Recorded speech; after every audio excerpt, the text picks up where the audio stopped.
Hey, this is 𝗵𝗁𝘁 with Gristle King going through the recent Ojai hike and fly paragliding race. So, all right, up here above Ojai, and we're looking at off in the distance there is 𝗨𝗏𝗃. We're going to put one tracking station there, and then you can't see it, but the other tracking station is going to be a couple miles over this little hump here, and we're going to be overlooking Ojai and providing coverage for this entire valley for this paragliding hike and fly. Ojai is right here on Google Earth. We'll kind of zoom in and take a look and see what was going on. Whew. In general, what we did is we drove around to the back. We started from what's called Rose Valley, hiked up to this ridge right here, and then the course was actually to this ridge right here, and the course was to fly from one point to another. So we'll take a look at what's called the task first. So when you do a hike and fly or a paragliding race in general, they assign what's called a task, and that task is a bunch of different points to hit, and those different points have different sized cylinders. So you can see here this big green cylinder is much bigger than this one down here. You just have to hit all those cylinders.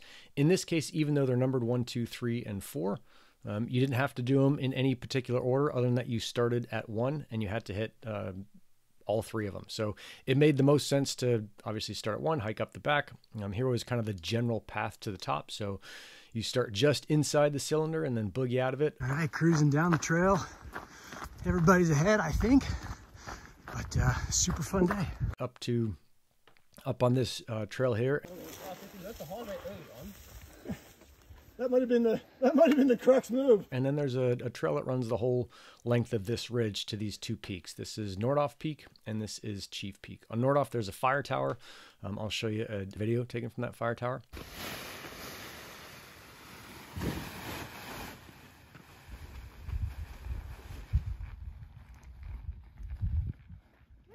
Woo! And then over on 𝗁, you actually could hike up to the side of it, or you could hike around the trail, and the actual launch was over here. Now, I was tracking this stuff using Helium. I only had 2 off-grid setups to use. So a couple lessons learned was that if I want to do a better job of tracking and provide kind of constant tracking throughout, is you need to have enough off-grid miners to provide all of that coverage, and those miners need both cell connection and then a nice view. So I put a miner here. This is pretty much my standard off-grid setup. So box, panel, antenna, and a little tripod. Put it on the ground, drill it in, and you can pull it out the next day. Super easy, totally easy to transport, nothing permanent. And then I put another one over here. So 𝗏𝗏𝗃 was up on top of 𝗨𝗏𝗃, and Fierce Honey Badger was over by the 𝗁 Peak launch. Those did a great job of covering kind of everything on the front side of the range here. I'll actually shift this a little bit so you can see what it looks like. Right, so there's this kind of giant bowl here that we're looking at as we kind of cruise around. I put one here and one here, and my thinking was that this one would provide coverage for all the kind of sides of this that this guy couldn't do, and this would do obviously the same for this. What I didn't really think totally through was that these weren't really high enough to provide coverage on the backside, and that really would have required another hotspot, either kind of sort of high on this peak, although there's not a lot of cell coverage in the valley here, or probably, and much better off, way up here along this back range, so providing coverage for all of this stuff on the north side of these mountains. So just kind of lessons learned is thinking about where you provide that coverage. And if I had 3 hotspots, I'd probably put one of them back here up on the high range, leave this one right here. This was a nice high point, had great coverage over the whole valley, and was slightly higher than the surrounding terrain. And then I probably would have put another one up on the far side of the valley to provide everything for kind of this front part here, because especially on this one, even though it can be pretty high, you can see as we shift the terrain a little bit that it may not see down in these little valleys, which sometimes you can get stuck in. And in this case, there was one of the ways certainly that I walked out was down one of these valleys here. Just for my race in particular, because I thought it was kind of funny and cool, as I hiked up the back of this with the rest of them. The choice was you could either hike along the ridge to this thing or hike along the ridge to this guy, hit those points, or you could hike to one of those and fly to the other. Or you could do what I attempted to do, which... Nice!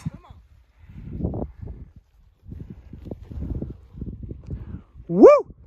So this was the pilot who launched before me. He had a pretty nice landing. I ended up landing in the bushes and wrecking my wing.